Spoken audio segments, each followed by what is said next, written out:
Hello दोस्तों, स्वागत है आपका मेरे यूट्यूब चैनल मेटिकुलर स्टडी पॉइंट पर। मैं बलविंदर सिंह आज न्यूज़ लेके आया हूँ the Hindu 14 June news analysis. इसमें मैं सारी जो है न्यूज़ कवर करूँगा। आप मेरे चैनल को सब्सक्राइब कीजिए, लाइक कीजिए और वीडियो जो है वो शेयर कीजिए।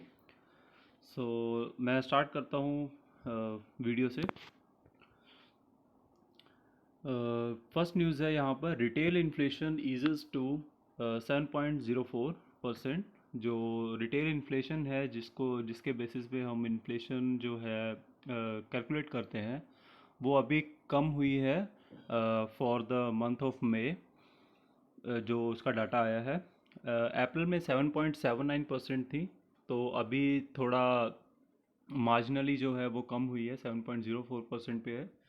Price rise in vegetable surges to 18.3%। मई में जो प्राइस राइजेस थे वेजिटेबल की, वो 18.3% थे, काफ़ी राइज हुआ। और अर्बन इन्फ्लेशन जो थी वो 8.2% थी।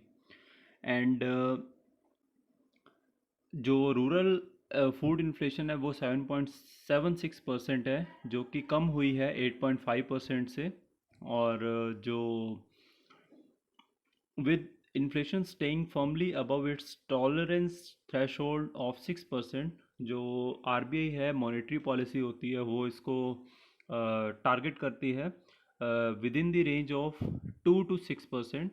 फो सो 2 से 6% के बीच में इसको रहना चाहिए। इट इज़ बेसिकली अभी अबव चल रहा है सिंस जनवरी 2022। आरबीआई ने रेज़ किया है interest rate by 90 basis points since April. जो अभी मॉनेटरी पॉलिसी आई थी लास्ट टू टाइम, उसमें जो रिवर्स रेट और रिवर्स रेपो रेट और रेपो रेट जो है वो इंक्रीज़ किया था 90 बेसिस पॉइंट से। और इसमें the double whammy of the rise in crude oil prices and Indian rupee depreciation poses rupees upside risk to the June 2022 retail inflation print. Basically क्या है कि जून में भी इन्फ्लेशन का अपसाइड रिस्क है, बिकॉज जो क्रूड ऑयल प्राइसेस हैं वो भी राइज कर गए हैं और इंडियन रुपी जो है वो डेप्रिशिएट कर गया है। वो 78.04% पर पहुँच 78.04 पहुँच गया है डॉलर के मुकाबले, डेप्रिशिएट कर गया है। और the rupee closed at all time low on Monday. Basically ये ऑल टाइम लो है, while global crude prices remain high amid the conflict between Russia and Ukraine. जो क्रूड प्राइसेस हैं, क्रूड ऑयल प्राइसेस, वो भी काफ़ी high चल रहे हैं due to war between Russia and Ukraine. Food inflation was high with edible oils, spices, vegetables pushing it up, and there is unlikely to be respite anytime soon on these items. ये जो खाद्य पदार्थ हैं, जितने भी खाने की हमारी वस्तुएं हैं, एडिबल ऑयल्स हैं, स्पाइसेस हैं, वेजिटेबल्स हैं, उनके ऊपर भी क्या है कि काफ़ी इन्फ्लेशन का इफेक्ट दिख रहा है। अभी आने वाले टाइम तक बहुत कम चांसेस हैं कि इनसे राहत मिल पाए। While food grain prices may inch up even if there is a good harvest. अगर हार्वेस्ट भी अच्छी होती है तब भी प्राइसेस जो हैं उनके राइज होने की आशंका है। नेक्स्ट न्यूज़ है, centre to boost supply of fortified rice. जो सेंट्रल गवर्नमेंट है वो फोर्टिफाइड राइस की सप्लाई को बढ़ाएगी, जो कि हमारे प्रधानमंत्री जी हैं, उनकी जो स्कीम्स लॉन्च की गई थी उसके अंतर्गत इसको रखा गया है। Food secretary says the nutritional benefits in consuming the grain far outweighs the risk. Basically क्या है कि इसमें बात उठाई गई है कि फोर्टिफाइड राइस के कुछ रिस्क भी हैं और बेनिफिट्स तो है ही हैं। बेसिकली क्या है कि जो रिस्क है बहुत कम है, लेकिन जो न्यूट्रिशनल बेनिफिट्स हैं वो काफ़ी ज़्यादा है। The centre had started the second phase of distribution of fortified rice from April 1। अप्रैल 1 से इसको सेकेंड फेज़ को स्टार्ट किया गया है A total of 90 districts have been covered and the center is targeting 291 districts.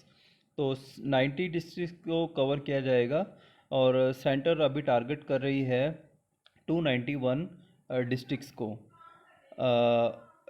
जो 90 डिस्ट्रिक्ट्स हैं वो cover हो चुकी हैं। The scheme was started by PM in October 2021, aims to supply fortified rice to beneficiaries of ICDS Integrated Child Development Services and प्रधान मंत्री पोषण शक्ति निर्माण पीएम पोषण स्कीम और इसके अंतर्गत इसको फोर्टिफाइड राइस को सप्लाई करनी है। So all states have set up a steering committee headed by chief secretary that will review the whole distribution. So her state के लिए जो चीफ सेक्रेटरी होता है उसको वो हेड करेगा कि डिस्ट्रीब्यूशन स्टेट में कैसे हो रही है। So FCI had procured about 90 lakh tons of fortified rice and about 2.2 lakh tons had been supplied to 90 districts in 16 states. 16 states में जो 90 डिस्ट्रिक्ट्स हैं उसके लिए एफसीआई ने इसको फोर्टिफाइड राइस को प्रोक्योर कर लिया है और 2.2 लाख टन सप्लाई कर दिया गया है। He said mall nutrition cost country at least 77,000 crore annually. तो जो माल न्यूट्रिशन है जॉइंट सेक्रेटरी मिनिस्ट्री के जो है उन्होंने बताया है कि फोर्टिफिकेशन ज़रूरी है, ये माल न्यूट्रिशन को कम करेगा। और इसमें क्या है कि जो 77,000 करोड़ एनुअली जो खर्च करने पड़ते हैं just on mall nutrition in terms of lost productivity, illness and death. The country lost about 1% of GDP from anemia. So 1% of GDP है वो lost हो जाता है due to this malnutrition and anemia. तो ये आप important point है, इसको आप मेंस आंसर राइटिंग के लिए आप रख सकते हैं। So next न्यूज़ है, India is expanding its nuclear arsenal. SIPRI ने, जो कि Stockholm International Peace Research Institute है जो कि डिफेंस थिंक टैंक है, उसने ये न्यूज़ दी है कि जो इंडिया के न्यूक्लियर वॉर हेड्स हैं as on January 2022 they are 160 हैं इंडिया के पास। और इवन पाकिस्तान जो है it is also expanding its nuclear Arsenal. तो चाइना का भी जो है, चाइना की भी satellite images indicate includes the construction of over 300 new missile silos. So उन्होंने भी 300 मिसाइल्स जो हैं अभी इंक्लूड की हैं, सैटेलाइट इमेजेस के द्वारा पता चला है। और China had 350 war head in January 2021 and 22। 350 उनके पास न्यूक्लियर वॉर हेड्स हैं। India's nuclear stockpile increased from 156 in January 2021 to 160 in January 2022.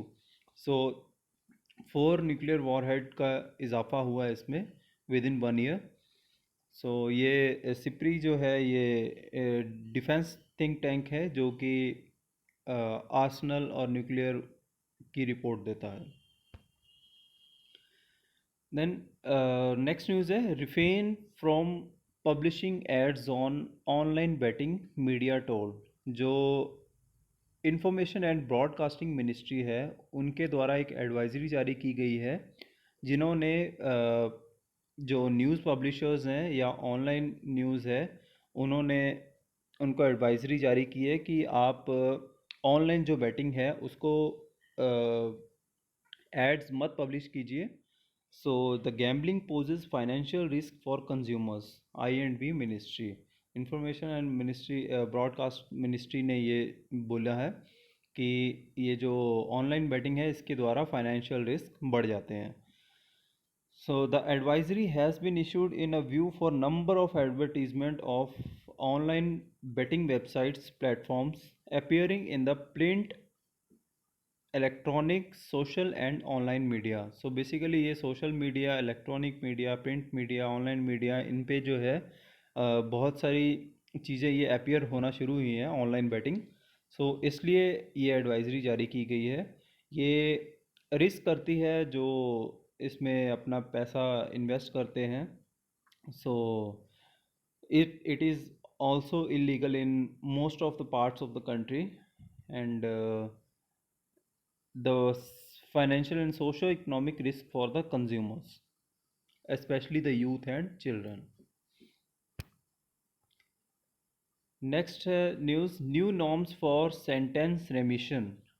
जो मिनिस्ट्री है उन्होंने इशू किया है rules release of prisoners to mark 75th year of independence. 75th year होगा independence का इस साल, जिसको आज़ादी का अमृत महोत्सव के रूप में इंडिया सेलिब्रेट कर रहा है। सो इसमें कुछ जो जेल इनमेट्स हैं उनको रिलीज़ किया जाएगा, और उन्होंने होम मिनिस्ट्री ने गाइडलाइंस इशू की हैं to the states and UTs to grant special remission to prisoners to commemorate 75th year of India's independence. So India की इंडिपेंडेंस है 75th ईयर, उसके मद्देनज़र इसको होम मिनिस्ट्री ने ये गाइडलाइंस जारी की हैं। इसमें बेसिकली क्या है कि प्रिजनर्स को स्पेशल रिमिशन के अंडर कुछ कैटेगरी के प्रिजनर्स को रिलीज़ किया जाएगा in 3 phases, that is August 15 2022, January 26 2023 and August 15 2023। So कुछ एलिजिबल जैसे हैंडीकैप्ड हैं, फिजिकली चैलेंज्ड हैं, उनको with 70% disability and more then who have completed 50% of their sentence period, उन्होंने 50% सेंटेंस पीरियड कंप्लीट कर लिया और उनकी डिसेबिलिटी 70% है, उनको भी रिलीज़ करने के चांसेस हैं।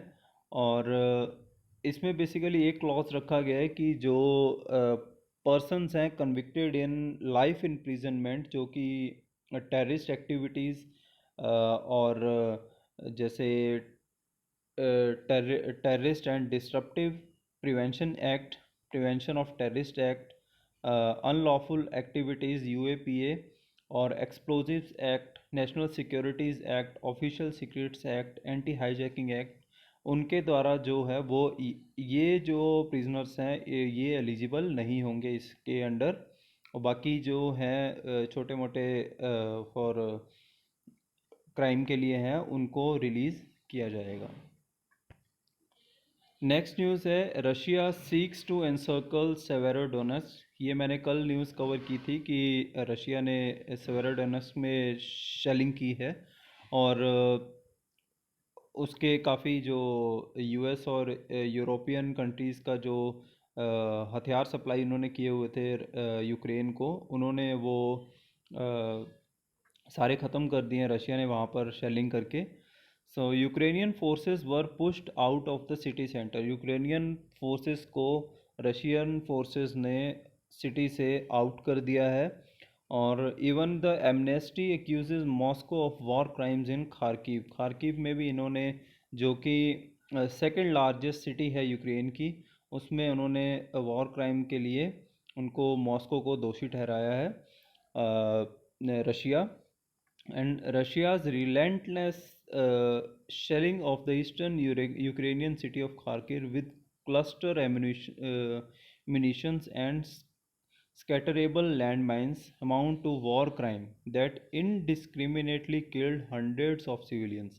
So बहुत सारे civilians मारे गए हैं, इसलिए एमनेस्टी इंटरनेशनल जो है उसने रशिया को दोषी ठहराया है।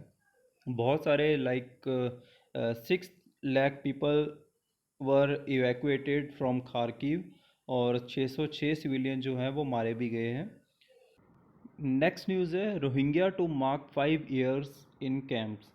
सो आपको याद होगा म्यांमार की स्टेट है रखाइन स्टेट, वहाँ से जो है रोहिंग्या मुस्लिम्स को मिलिट्री इन्वेजन के द्वारा वहाँ से भागना पड़ा था, और काफ़ी वहाँ पे डेथ्स भी हुई थी उस टाइम पे। और अभी क्या है कि रिफ्यूजीज़ जो हैं वो वेट कर रहे हैं कि वो अपने घर जा सकें, और वो अभी तक कैंप्स में रह रहे हैं। बहुत सारे जो वहाँ पे मुस्लिम्स, रोहिंग्या मुस्लिम्स हैं, उन्होंने बांग्लादेश में रिफ्यूज़ लिया था, और ये बहुत ही 1990s से बेसिकली चल रहा है। The Rohingyas left Rakhine in multiple waves to escape the violent campaigns launched by the military. So military के द्वारा ये वायलेंट कैंपेन्स हैं जो कि 1990s से लॉन्च किए जा रहे हैं, तो इसमें उनको अपना घर छोड़ के वहाँ से जाना पड़ता है। तो ये प्री में भी क्वेश्चन आया था Rohingyas related, so UPSC pre वो इम्पॉर्टेंट है। और नेक्स्ट न्यूज़ है rupee weakens past 78, stock slide eyeing federal rate increase. So federal rate increase हुआ है, उसकी वजह से जो है कि रुपी और डेप्रिशिएट कर गया है। Finance take shares drag and rupee hits record low of 78.04 against dollar. So dollar के कंपैरेटिवली 78.04 चला गया है रुपी। और जो बेसिकली जो स्टॉक्स हैं वो भी डाउन हुए हैं। सो नेक्स्ट न्यूज़ है Russia is now second biggest oil vendor to India. So Russia जो है इसने ओवरटेक कर लिया Saudi Arabia to become India second biggest supplier of oil behind Iraq. Iraq जो है वो फर्स्ट पे है और रशिया जो है वो सेकंड पे है। As refiner snap up Russian crude available at deep discount. So Russia जो क्रूड ऑयल है वो डीप डिस्काउंट पे चल रहा है following the war in Ukraine, and Indian refiners bought about 25 million barrels of Russian oil in May. So काफ़ी oil Indian refiners ने वहाँ से बाई किया crude oil. So Iraq remained the top supplier to India in May, and Saudi Arabia is now the third biggest supplier. Saudi Arabia second पे था, अभी Russia जो है वो सेकंड पे आ गया है, और इराक जो है वो टॉप सप्लायर है क्रूड ऑयल का टू इंडिया। नेक्स्ट है thank you for watching my video. Thank you so much, जुड़े रहिए मेरे चैनल से।